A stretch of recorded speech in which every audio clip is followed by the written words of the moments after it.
My name is Javed, and I'm a student. I would like to ask a question. At one place, the Holy Quran states that man is created from sperm, which is inconsistent with modern science. But at another place, it also states that man is made from dust. Now, isn't the Holy Quran contradicting itself? Or is it consistent with modern science? The brother posed the question that one place the Holy Quran says that human beings have been created from sperm, which consists with modern science. The other place, human being is created from dust. Can you prove it scientifically it's created from dust? And isn't there a contradiction? One place sperm, one place it says dust. The Holy Quran does say, as I mentioned in my talk, in Surah Qiyamah, chapter 75, verse number 37 to 39, it says that human beings have been created from sperm, which has been proved by science. The Holy Quran also says in Surah Hajj, chapter 22, verse number 5, that we have created the human beings from a quintessence of dust.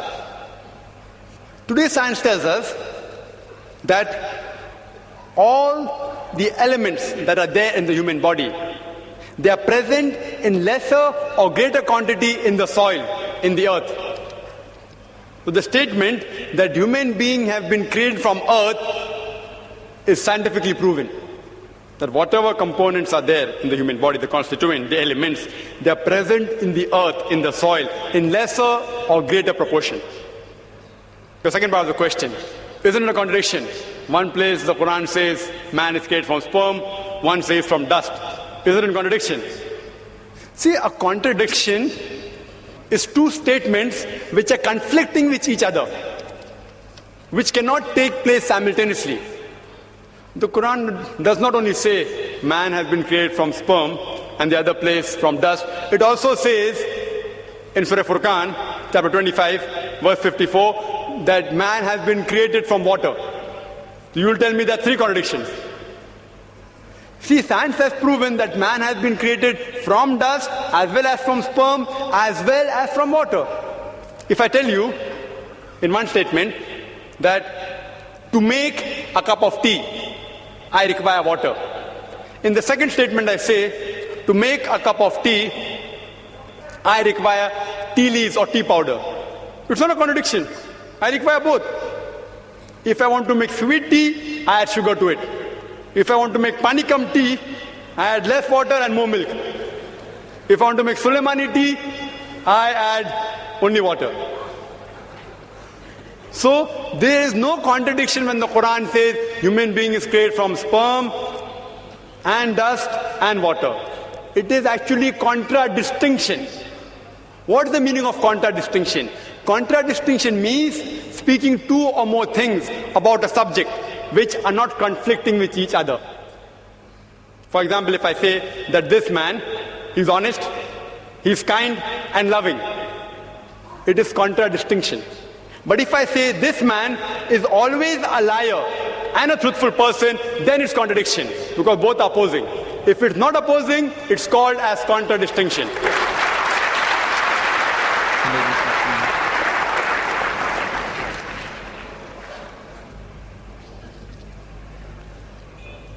Next question from the ladies section.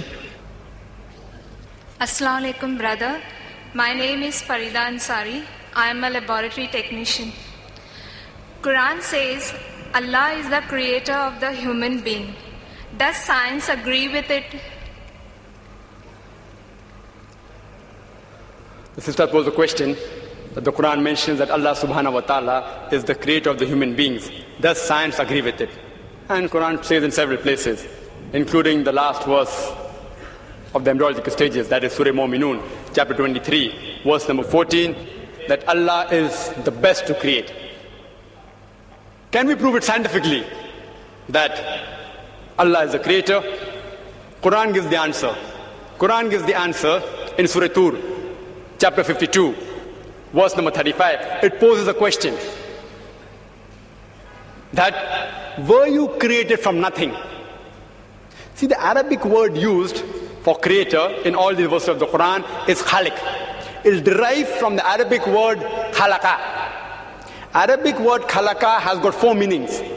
One meaning is to create something from nothing, without any previous example. That's only possible for Allah subhanahu wa ta'ala. Second meaning of khalaqa is to create something new from pre-existing material. The third meaning is of khalaqa, programming or planning. And the last meaning is to make smooth. So Quran poses a question in Surah Tur, chapter 52, verse 35, that were you created from nothing? But naturally the answer is negative. No. Human beings aren't created from nothing. They pose the next question. Were you the creators or we the creators? We know very well that man cannot create another man. If he could do that, then the moment he died, he would have created himself back.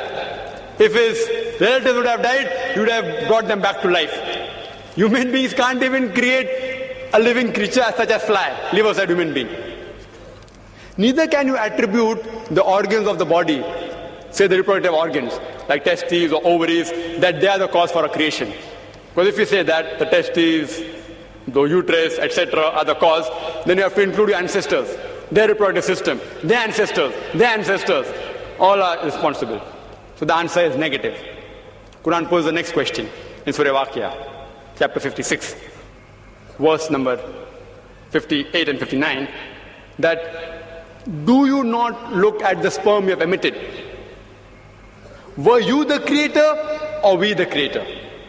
And but natural, all these questions that Quran poses, the answer is negative. Some people can say it's by chance. By chance we were created. They say nature. Natural thing. It happened by chance. Let's analyze scientifically whether the human beings can be created by chance. The protein molecule is a very important structure of the living cell. Very important part in the living structure of the cell. The protein molecule consists of 5 elements: the carbon, nitrogen, oxygen, hydrogen, and sulfur. And there are tens and thousands of atoms required to make one molecule. One atom has 5 elements: carbon, nitrogen, oxygen, hydrogen, and sulfur. There are tens of thousands of atoms which make one protein molecule. And there are approximately 92 free elements. The chances that out of these 92, the 5 will form an atom, and these atoms will form tens and thousands of atoms to form one protein molecule, was calculated by Frank Alien. And he said the chances are 1 in 10 raised to 160. You know what is the meaning of 1 in 10 raised to 160? If I say 1 in 10 raised to 2, 10 raised to 2 means 1 0 0, 2 zeros. 1 in 100, chances 1%. If I say 1 in 10 raised to 3, it means 1 in 1,000. That's 0.1%. If I say 1 in 10 raised to 4, it means 1 in 10,000.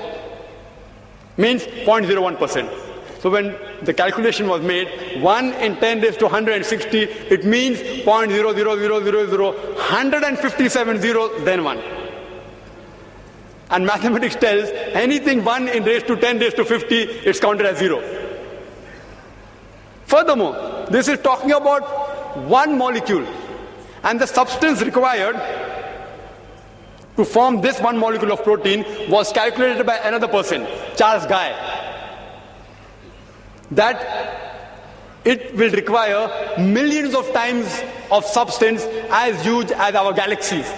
Millions of galaxies will require to form this one molecule of protein. And the time was calculated by Charles Guy. The time taken for one protein molecule to be formed will be 10 raised to 263 years. You know what is that? 1 0 0 0 0 0 0, 263 zeros it will take to form one protein molecule. And do you know there are how many protein molecules in one cell? And do you know how many other molecules are there in the cell? And how many cells are there in the human being? There are more than 6 billion molecules when a child is born. That's what doctors tell us today. 6 billion. One more protein molecule takes 1 in 10 raised to 160 chances. Time taken is 10 raised to 263 years. To take 6 billion for one baby, imagine. And how many women are pregnant? There are millions of women pregnant at a time. And it takes only 9 months. The chances science tells us is 0, 0, 0. No chance at all. These things cannot take by chance. They have to be programmed by someone. Science tells us there has to be someone, some supernatural force. Therefore, science, as I said earlier, is not eliminating God, it is eliminating models of God. La ilaha illa.